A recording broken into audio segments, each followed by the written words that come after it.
Ամսի 7-ի գիշերը արձանագրած հաջողությունից հետո, ամսի 8-ին նշելուց հետո, ձեռներս կշտելու ենք, շորերը հանելու ենք, ինչքան է ցուրտ լինի,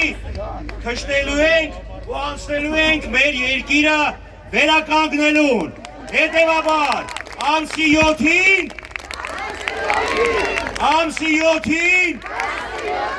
միասին, մենք ընտրում ենք Միասին դիմավորենք Գյումրեցի պատգամավորության թեկնածու Արա Նաշկարյան։ Այսօր շատերը այդ թվում վերին էշելոնում աթոռ զբաղեցնողները ուզում են, որ ժողովուրդը հիասթափվի, լռի, չմասնակցի ընտրություններին, որովհետև նրանք գիտեն, երբ ժողովուրդը արթնանում է, իշխանությունները փոխվում են։ Մեծը Սահյանն ասում էր, պետությունը իշխանավորներինն է, բայց երբ պետությունը վտանգի մեջ է, նրա անունը դնում են հայրենիք ու հանձնում ժողովրդին։ Եկել է պահը, վերցրու հայրենիք նշխարքն ու զգուշությամբ այն դիր լեզվիդ վրա ու մի հայոյիր, մի պղծիր բերանդ ամենատարբեր անեծքներով, սրանք հենց դա են ուզում, որ դու մեղքի կապանքներով շղթայվես։ Նրանք գիտեն նաև, որ այդ չստացվեց, իրենց վստահությունը կկորցնեն։ Ու դա դրա համար է, որ ամեն անգամ քեզ են մեղադրում իրենց ցախողումների մեջ, արտարացնելով իրենց չստացվածը։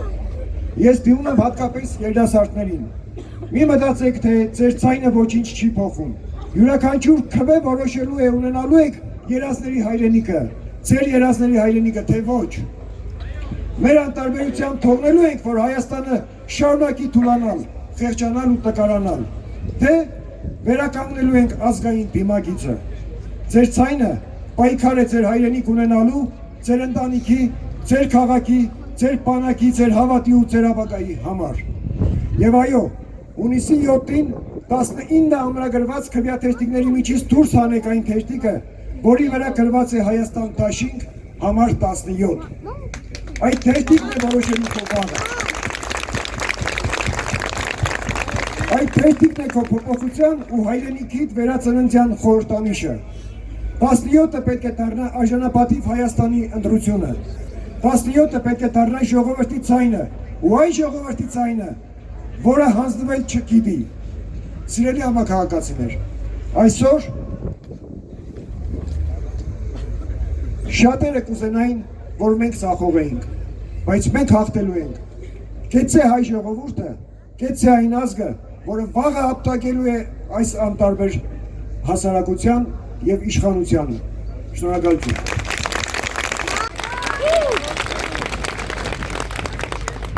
Սիրելի ժողովուրդ, կրնանք, չէ՞։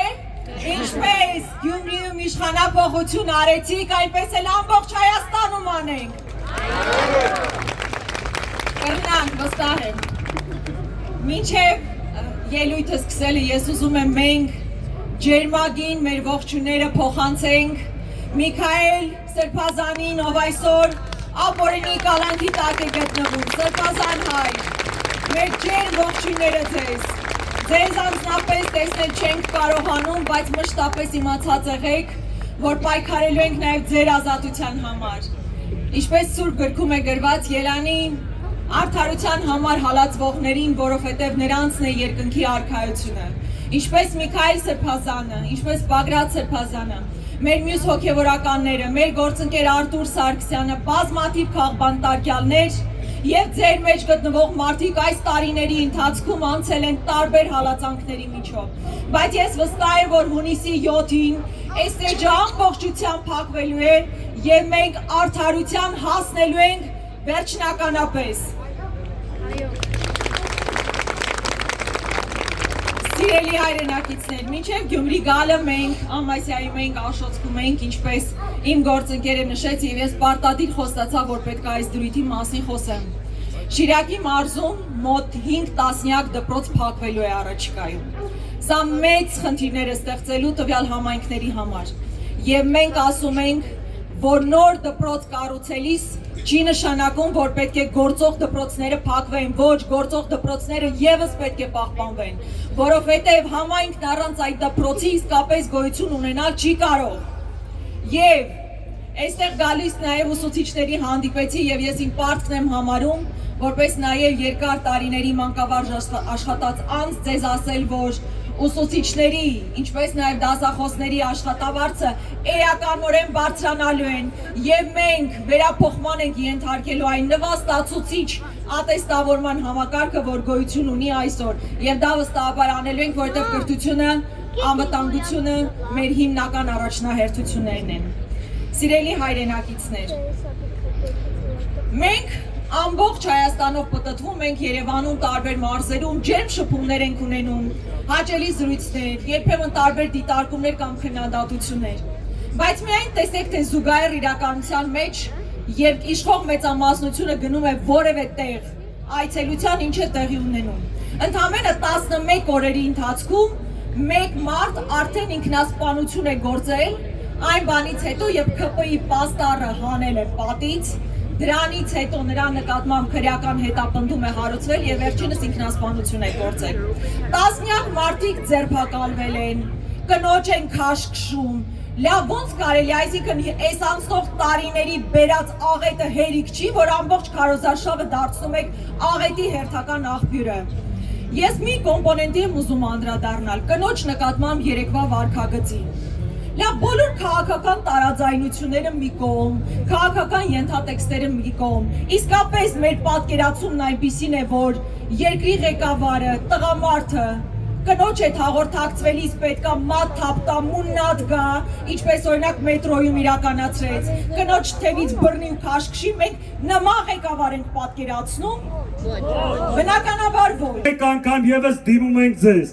մեշ-մեշքի կանենք, թև-թևի տանք, իրար կողքի կանենք, միասնաբար, թասիբով, ոնց որ այս քաղաքում ՔՊ-ի քոկը կտրել եք, հիմա ուզում եմ բազմանամ, վերջնականապես կտրենք այդ չարիքը եւ երկիրը դուրս բերենք այս իրավիճակից։ Համաձայն եք, կարող ենք, լեսին,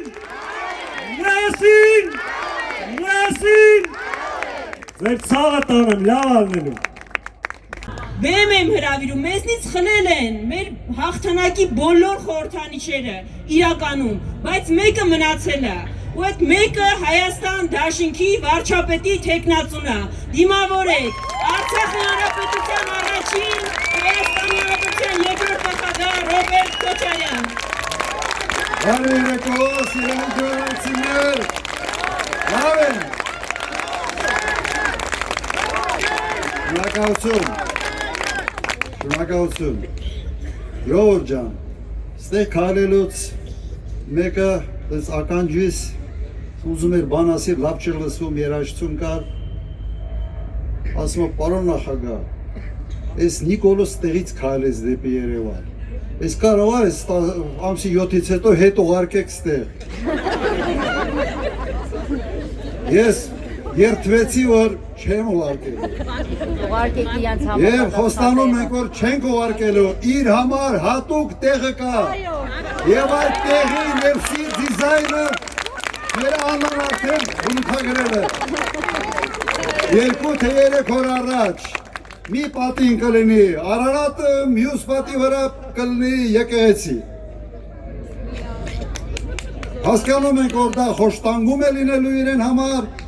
բայց թո դիմանա։ Սիրելի գյումրեցիներ, նախագահ ժամանակ Գյումրին այն քաղաքն էր, որտեղ ամենից շատն եմ եղել։ Դուք վկա եք, տարին մի քանի անգամ գալիս է ստուգելու համար, թե շինարարության տեմպերը կարողանում ենք պահել, թե ոչ, էլ ինչ կարելի անել քաղաքը վերականգնելու համար։ Ինձ համար դա եղել է արժանապատվության հարց, թասիբի հարց, եւ ինքս ինձ համար ասում է հետեւյալը, չպետք է իմ ժամկետը միջև լրանալը, չպետք է մի բան մնաց չլուծված, չկառուցված, չվերականգնված։ Միջ այստեղ գալը ինձ ասում է, որ դեռ ինչ որ տնակներ կան։ Գոնե այդ տնակների համար պարտավոր ենք հետ գալ։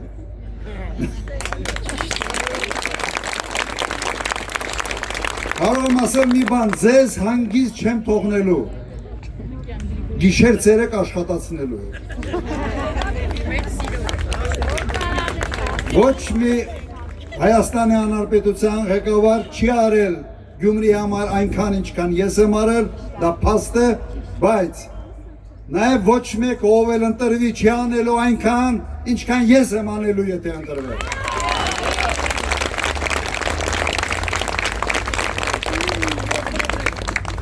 Սիրելի ժողովուրդ, քիչ մնաց, պետք է գնանք եւ ընտրենք առաջնորդ։ Հիմա շատ պարզ հարց եմ տալիս, ինչ կարգի առաջնորդ եք դուք պատկերացնում։ Հիմա ուղղակի ես բնութագրում եմ երկու տարբերակ, իստերիկ, լաչար, ստախոս,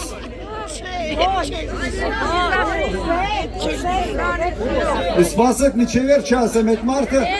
այնքան վառ բնավորության բաներ ունի, արժեքային համակարգը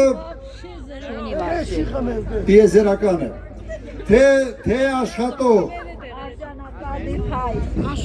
ինքնակառավարվող, թե մարդ, որը գիտի խոսքի արժեքը, որը գիտի ինչ է դիվանագիտությունը, ինչ է պատերազմը, ինչ է հաղթանակը, հիմա ընտրությունը ձերն է, և այսօր մի հանդիպման ժամանակ առավոտյան ասացի հետևյալը, դուք ինչպիսի ընտանիքի հայր կերազեիք ունենալ, լաչար, թե լուրջ, ապուշի մեկը, թե կառուցող մեկը, քանդող թե կառուցող։ Ուրեմն, եթե նպատակը դա է, հունիսի 7, համար 17, հանկարծ սխալվեք 16-ին կպնեք, արունոտ քվեա թերթիկ է, հայտարակ քվեա թերթիկ է։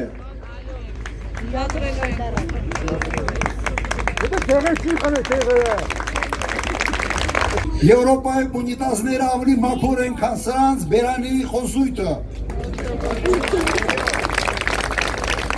Եվ մենք սա մերժում ենք։ Մեկ օրինակ բերեք, որ ես 10 տարվա ընթացքում մեկի հետ նման ձևով խոսած լինի, հնարավոր չի չեք գտնի այդպիսի մարդ, ուղղակի ամոթ է։ Երկրի առաջնորդը դա տրենդ ձևավորող է, ինքը ցույց է տալիս, թե ինչպիսին է պետք է լինի Հայաստանի Հանրապետության քաղաքացի, դու դա ես մեզ ցույց տալիս, դա ես տրենդ սարքում, մենք այդպիսի տրենդերը մերժում ենք, դա խայտարակություն է։